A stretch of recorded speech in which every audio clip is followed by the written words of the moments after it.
Hi, I'm Dr. Dave Janda, and please welcome to our Operation Freedom platform, WeThePeopleProcessing.com. You know, are you tired of being threatened to be canceled just because you have a company focused on liberty and freedom?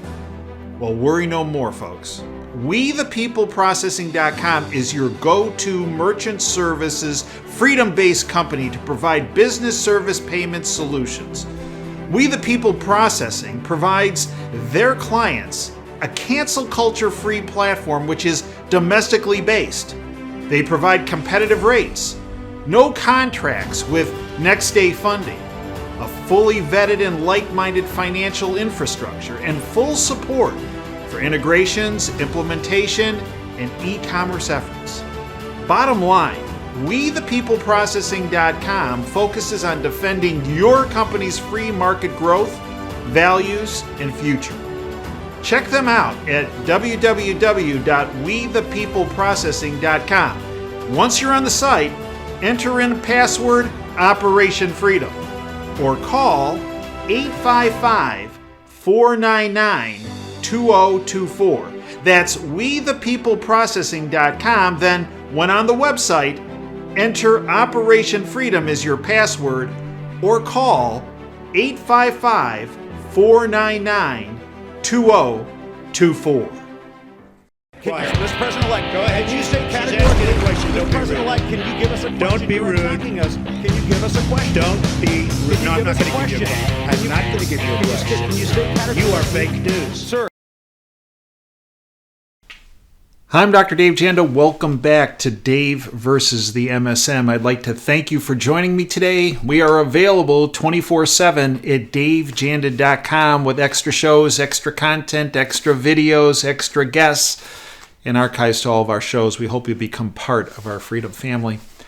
Today's topic is going to be on, Biden's policies, which equal war.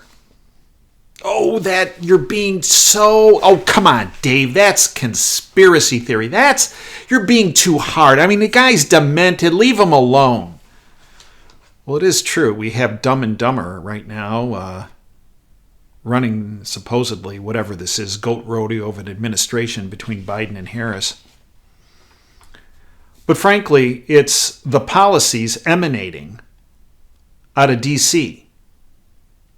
that are rubber stamped by these two, by Dumb and Dumber, that have led to this war in Russia and Ukraine. Look, the globalists love war. They love it. Just look at their playbook over all these decades. Because out of war, they get more power, more control, and more of their ever-precious moolah. But who pays the price are all of us that they call useless eaters. Yeah, that's what they call us. Who goes to war and who dies in war? It's not the Rothschilds or the Rockefellers or the Lazards or the Pinkuses or the Peseurs or the Bidens or the Harrises or the Romneys. Right? Or the Obamas, or the Pelosi's, no. Or the McConnells. No, who is it? It's the Jandas, it's the Smiths, it's the Jones, it's you. Look at the pictures coming out of Ukraine. Millions of individuals whose property has been destroyed. Millions of refugees. What did they do? No. They're just good, honest, hard-working people trying to make a living and do what's right for their kids. And instead, these leaders inflicted yet another war. And the ultimate losers are all of us. While the elites get more power, control, and more money. Look, if Biden... if Putin, if Zelensky were really in this to make a positive difference, and spoiler alert, they're all criminals and evil. Oh, Zelensky, he's like Churchill. Stop it. You've bought into the propaganda if you believe that. The guy's a hack comedian, a hack actor, and a hack leader. Because if he really cared about his people, years ago, months ago, weeks ago, days ago, he would have been in a room with Putin saying, all right, we're going to work this out and we're going to just make this, let's come to an accommodation. But that didn't happen. And instead, you got people calling for more weapons to be brought in there, and you have other people on the other side calling for Putin to just finish it off. And who loses? Not the syndicate, not the globalist syndicate. No. The useless eaters lose. And frankly, this, I believe, when you distill it all down, oh, this is conspiracy, theory, Dave. No, it might be conspiracy, but it's reality. This war is about who is going to control the world economy afterwards. Is it going to be Klaus Schwab and George Soros and the World Economic Forum that is in charge of the Great Reset that they've spoken about?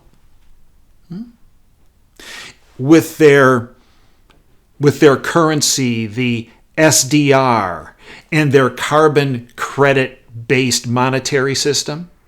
Or is it going to be Putin and Xi with a gold and silver-backed currency such as the ruble and yuan? Because I believe that's what it's come down to. Yeah, Putin and Xi are all part of that World Economic Globalist Forum situation. But here's what I think happened. I think the plan was, and based on Biden's policies, to institute this war. Yeah. Courtesy of the globalists, of which he's owned by. They're all owned by. There's no such... The R&D thing, that's to divide and conquer us, as I pointed out in other videos. Right? One political party, the Republicans, owned and operated by the same criminal syndicate.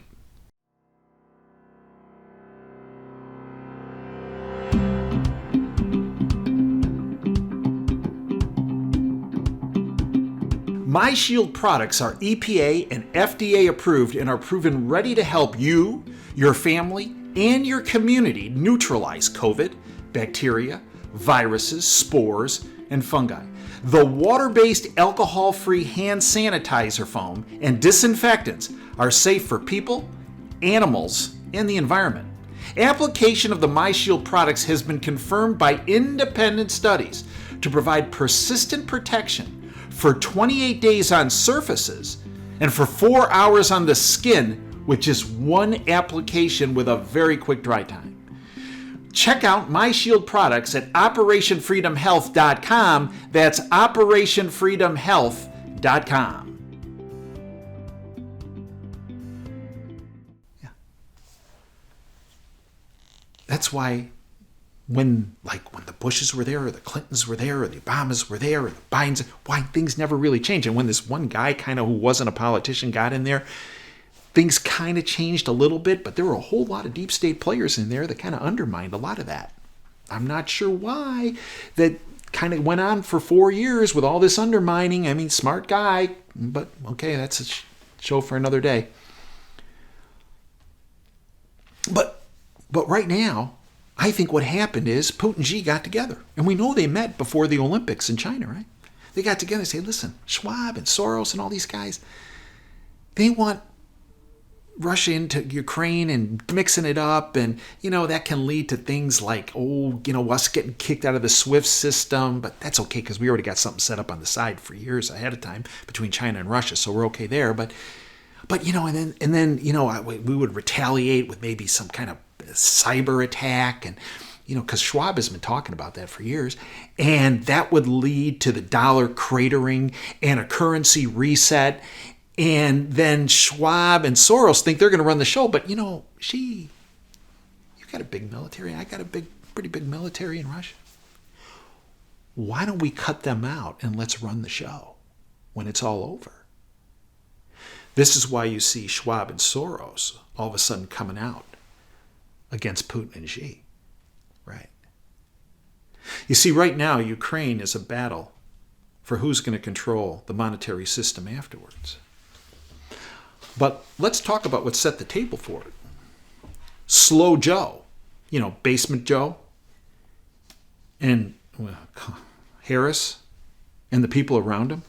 Remember the Secretary of State Blinken for Biden. He's really tight, really tight with George Soros. Worked for him, yeah. So Biden's energy policies enriched and empowered Putin, right?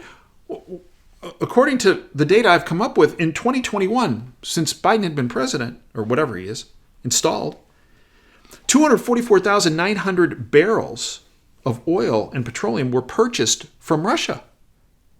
That's a lot of money into Pooty-Poot's pocket, isn't it? To help buy, a lot of the armaments that were used to do this whole Ukraine thing. You think that's by accident? Of course not. One of Biden's first acts was to make we were energy independent under Trump. That went by the wayside really quick. Because he not only shut down the Keystone Pipeline development, and by the way, he's trying to tell you that, well, that doesn't really matter. Well, wait.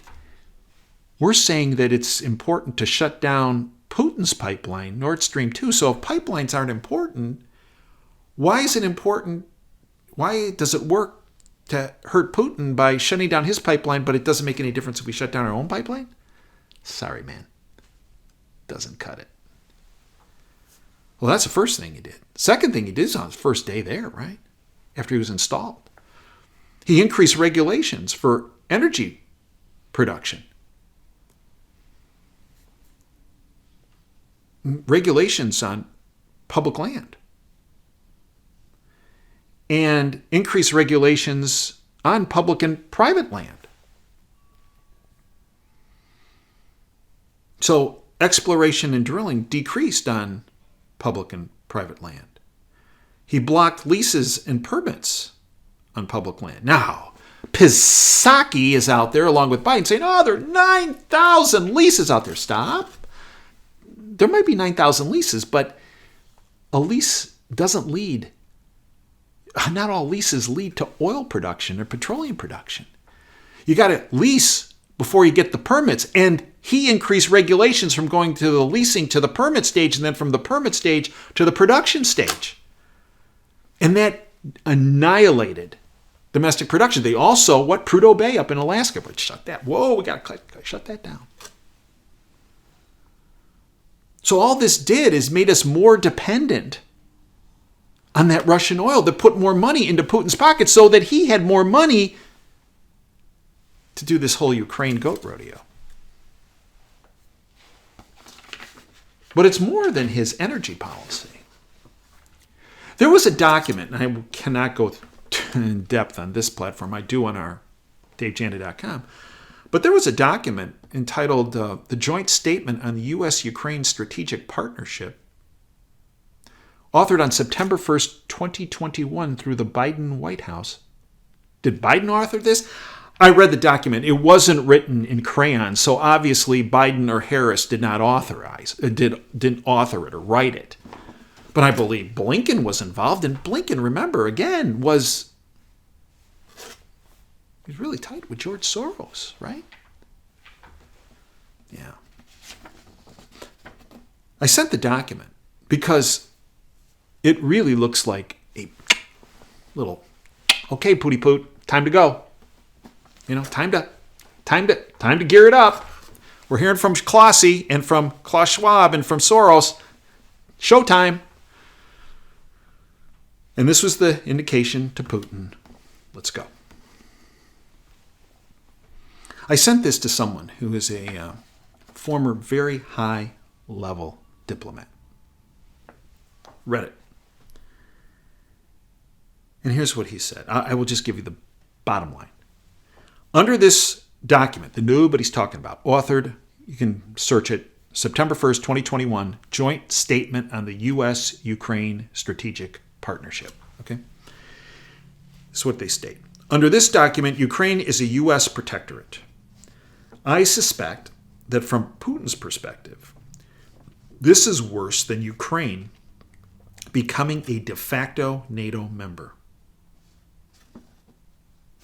Interesting. This document didn't get much of any way of any kind of coverage, but it is a roadmap. Yeah, it sure is. And what also was an indication to Putin, it's showtime. I'm hearing from Schwab and from Soros through Blinken. It's time to go, Pooty Poot. Let's go. Let's crank it up. Reset time.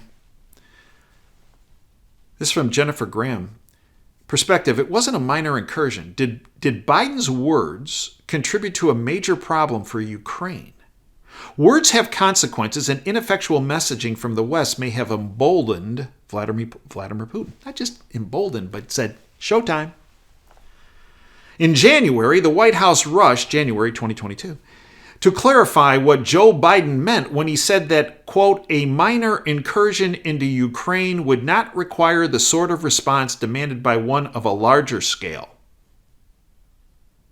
Yeah. And a month later, on February 23rd, who is coming into Ukraine? Yeah. Showtime. And then Biden hit him with some, remember those sanctions? But then at a, whatever you want to call it, you can't even call it a press conference with this guy, a press mumbling, slurring conference or whatever it is, event that he had with the press sitting there. He stated the following, quote, nobody expected the sanctions to prevent anything, end quote. So why do it?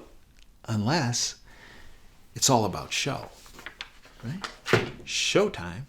Are you aware the U.S. Navy left the Black Sea, that Russia's now using to get into Ukraine?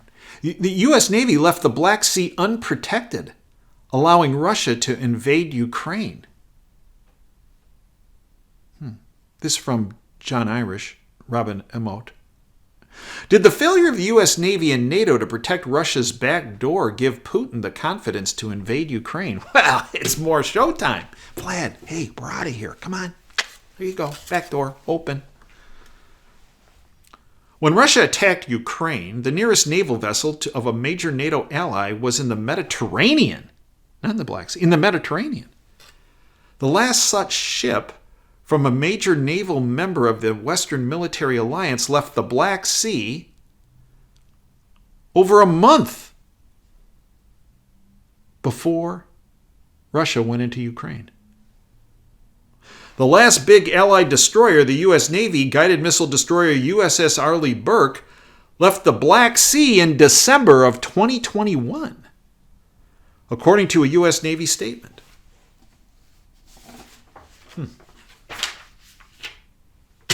Then we have this one.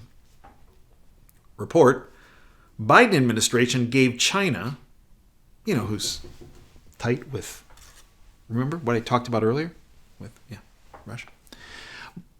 Biden administration gave China intelligence on Russia in bid for help, then China handed it off to Russia. This is from Phil Shiver. Biden's mismanagement of the situation, was it or was it just willful? Right. Showtime.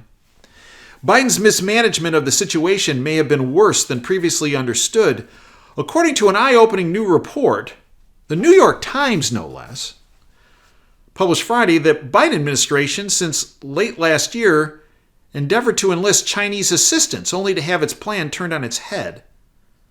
What are the details? Unnamed U.S. officials told the Times that over the past 3 months, Biden administration officials arranged urgent meetings with Beijing during which they shared intelligence showing Russians' troops build up on the Ukraine border in hopes that China would step in and tell Russia not to invade. Each time, the official said, the Chinese rebuffed the Americans, playing coy about Russia's intentions, and on at least one time, the Chinese turned around to hand over the intelligence to Moscow. And now they're worried. Remember, Klaus Schwab from the World Economic has talked about a cyber pandemic, right? Cyber pandemic, right? Cyber attack, right? Flashback. Why is this even possible that a cyber pandemic could actually occur? Could it be that we didn't take the necessary preventive steps? Not only that, but how about this? Flashback, remember when Joe Biden gave Putin a list of 16 entities that would cripple the United States if hit by cyber attacks? Remember that? Remember back in June of 2021 when he had that summit with Putin? This is from Jim Huff. Last June 16th, 2021, Joe Biden announced during his solo presser in Geneva that he gave Russian President Vladimir Putin a list of 16 areas of critical infrastructure that should be off limits for cyber attacks. Not only did Biden just give a list of targets to Putin, he is also implying that entities not on the list are fair game. Quote, I talked about the proposition that certain critical infrastructure should be off limits to attack, period, by cyber or any other means, end quote, Biden said of his meeting with Putin. I gave Putin a list of 16 specific entities, 16 defined as critical infrastructure under U.S. policy from the energy sector to our water systems, end quote, he added.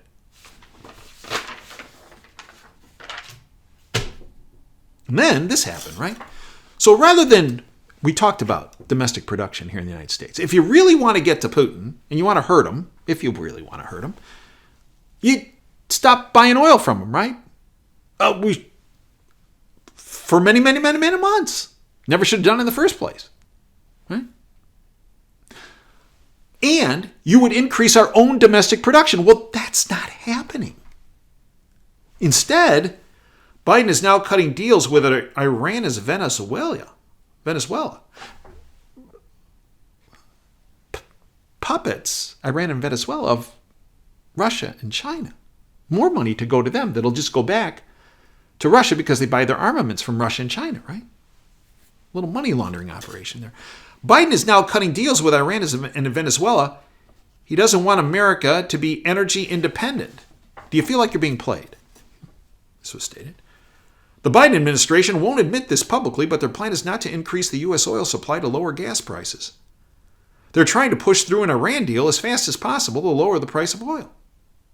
Blinken, the guy who worked with Soros, Blinken publicly said Poland would give Ukraine jets. Well, that would really have, many of us believe by doing that. Can you say WW3? Yeah.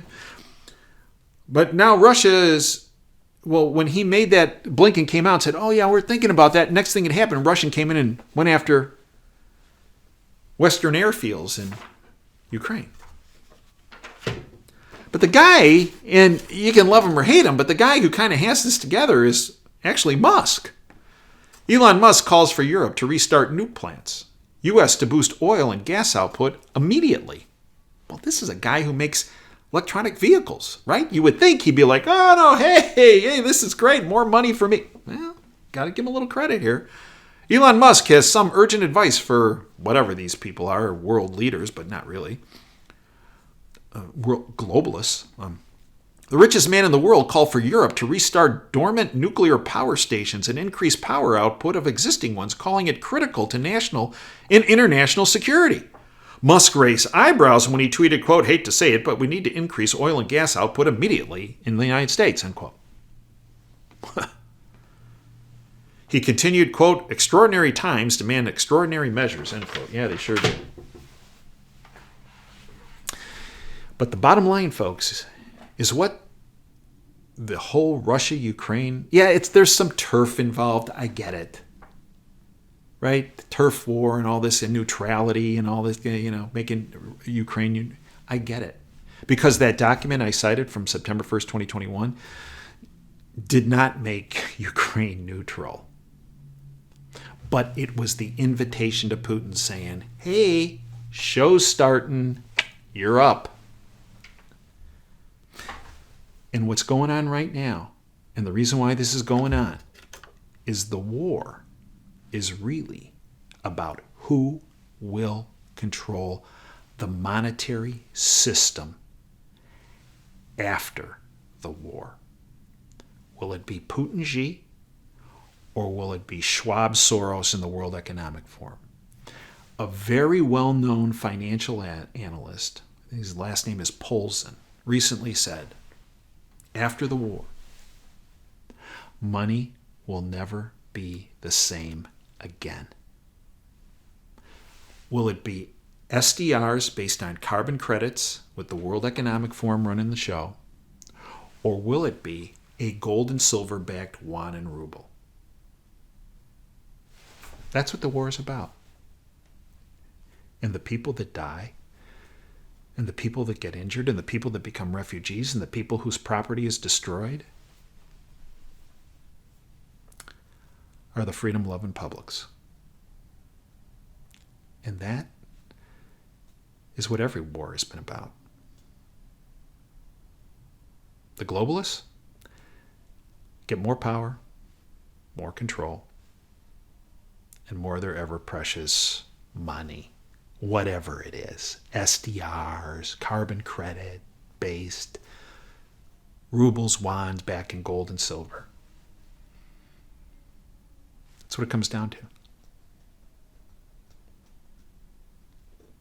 But they're going to try to tell you that it's about something else. And I'm telling you, it's not. I thank you for your time today. I hope you'll join us at davejanda.com, where I go into further depth on issues and what we can do to take on the syndicate. You see, the more we expose the syndicate, the much better chance we have of defeating it. And yeah, they can be defeated, but they first have to be exposed. Until next time, Dave Janda signing off. Dream big and dare to fail. Thanks for your time today.